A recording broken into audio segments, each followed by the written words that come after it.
घर में देवरानी के आते ही जेठानी का सुकून चला जाता है।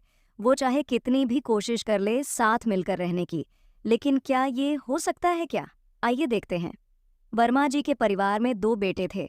बड़े बेटे की शादी हो गई थी। परिवार में बहुत शांति थी। सभी लोग मिलकर रहते थे और खाना साथ में बैठकर खाते थे। सास और बहू में अच्छी जमती थीं। अरे बहू, काम बाद में कर लेना, पहले साथ में खाना खा लो। सास कभी बाहर जाती तो बहू के लिए कुछ न कुछ लेकर आती और बहू भी सास की हर छोटी छोटी ज़रूरतों का ख्याल रखती थी। एक दिन घर में छोटे बेटे की शादी की बात चल रही थी। तब बहू सास को पूछती है, मम्मी जी, एक बात कहूँ, जब देवर जी की शादी होगी, घर में नई बहू आएगी तो आप मेरे साथ ऐसे ही रहोगी ना? अरे बहू, ये कोई पूछने वाली बात है?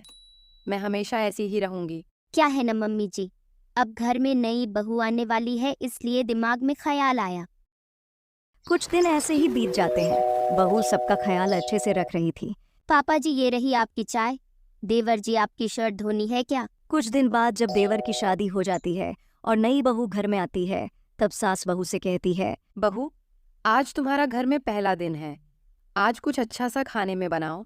नई बहू बहुत आलसी थी। कोई काम उसे ठीक से नहीं आता था। मम्मी जी, मेरा हल्दी का शरीर है ना, इसलिए मुझे नींद आ रही है। ये कहकर वो सो जाती है और घर का सारा काम बड़ी बहू करती है। कुछ दिनों तक तो ऐसे ही चल रहा था। सभी लोग कोई भी काम बड़ी बहू से ही कहते। एक दिन जब दोनों बहुएं किचन में होती हैं, तब उसका पति बड़ी बहू को कहता है, भाभी, जरा अच्छी सी चाय बनाओ। ये बात छोटी बहू को पसंद नहीं आती। वो सोचती है, सब लोग उसके ही पीछे पड़े हैं, मतलब मैं कोई हूं ही नहीं। कुछ तो करना पड़ेगा, नहीं तो ये मैडम घर की लाडली बन के ही रहेगी। शाम को छोटी बहू किचन में आती है और बोलती है, दीदी, तुम तो मुझे कुछ भी काम नहीं करने दे रही हो। बोलो दीदी, मैं क्या काम करूं? काम तो सब खत्म हो गया है, बस यह बर्तन मांजना बाकी है। लाओ दीदी, ये मैं मांज देती हूँ। ये कहकर वो बर्तन साफ कर देती है।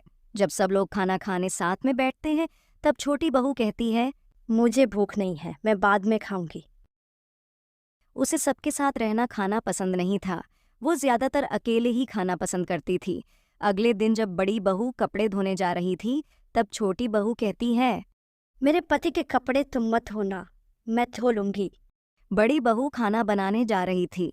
तब छोटी बहू बोलती है, दीदी, आज मैं खाना बनाऊंगी, आप जाकर आराम करो। और जब सास किचन में आती है तो छोटी बहू कहती है, देखो ना मम्मी जी, ये दीदी तो कुछ भी काम नहीं करती है, उन्होंने मुझे ही सब काम दे दिया है। छोटी बहू जब भी कोई काम करती, वो सास को जाकर जरूर बताती थी। देखिए ना मम्मी जी, कितने सारे बर्तन हैं, मैं कब तक साफ करूंगी? दीदी को तो कभी भी बर्तन साफ करते हुए नहीं देखा मैंने। जब बड़ी बहू कपड़े धोने जा रही थी, तब छोटी बहू कहती है, मम्मी जी के कपड़े रख दो, मैं धो लूंगी। और जाकर सास को कहती है, देखा ना मम्मी जी, दीदी ने आपके कपड़े नहीं धोए, मैं अभी धोकर लाती हूँ। ऐसे ही वो धीरे धीरे दोनों के रिश्ते में दरार डाल देती है। वो जो भी काम करती तो 10 बार बताती और बड़ी बहू चुपचाप काम करती रहती। जब सास सामने होती है तो काम करती और जब सास बाहर जाती है तो वह भी जाकर सो जाती थी।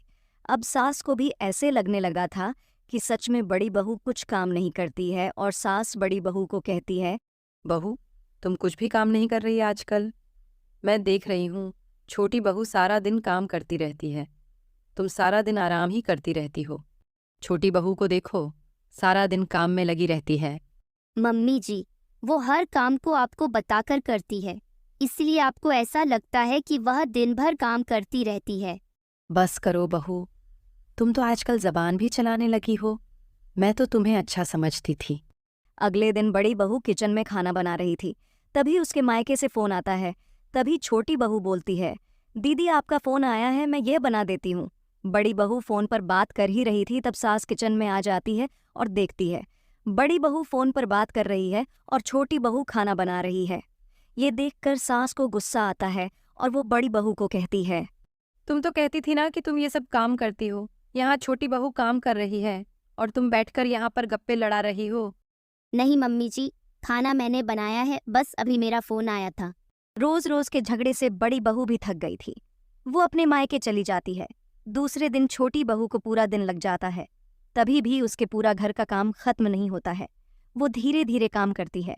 तब सास उसके पास जाती है और कहती है, बहू यह क्या, सारा दिन खत्म होने आया, अभी तक तुम्हारा काम नहीं खत्म हो रहा है। तुम तो कहती थी ना कि तुम सारा काम करती हो, तो अभी क्या हुआ बहू, तुम्हारे हाथ नहीं चल रहे हैं क्या? कुछ दिनों तक तो सास छोटी बहू पर नजर रख रही थी और सारा दिन काम करने में बहू सो भी नहीं पाती। कुछ दिन तक तो वह जैसे जैसे काम करती है, काम कर करके थक जाती है और एक दिन वो सास के पास जाती है और कहती है, मम्मी जी, मुझे माफ़ कर दो। मैंने आपको दीदी के बारे में सब झूठ बोला था। दीदी ही सारा घर का काम करती थी। मैं तो थोड़ा बहुत काम करती थी। मुझे काम करना पसंद नहीं। आप प्लीज़ दीदी को बुला लो, वह सारे घर के काम को अच्छे से संभाल लेती है। मैं पहले से जानती थी, लेकिन तुम्हें सबक सिखाना था, इसलिए मैंने उसे मायके में भेजा था कि तुमको पता चले कि वो कितना काम करती थी। तुमको क्या लगता है मैं तुम्हारे बातों में आ गई? मैं उसे इतने सालों से जानती हूँ, तो क्या मैं तुम्हारी बातों में आ जाऊंगी? आई बड़ी लग के। प्लीज़ मम्मी जी, मुझे माफ़ कर दो। मैं आगे से दीदी के बारे में ऐसा कभी नहीं करूँगी। ये कहकर बहू सास से माफी मांगती है और अगले दिन सास बड़ी बहू को बुला लेती है और सब लोग साथ में मिलकर खुशी से रहने लगते हैं।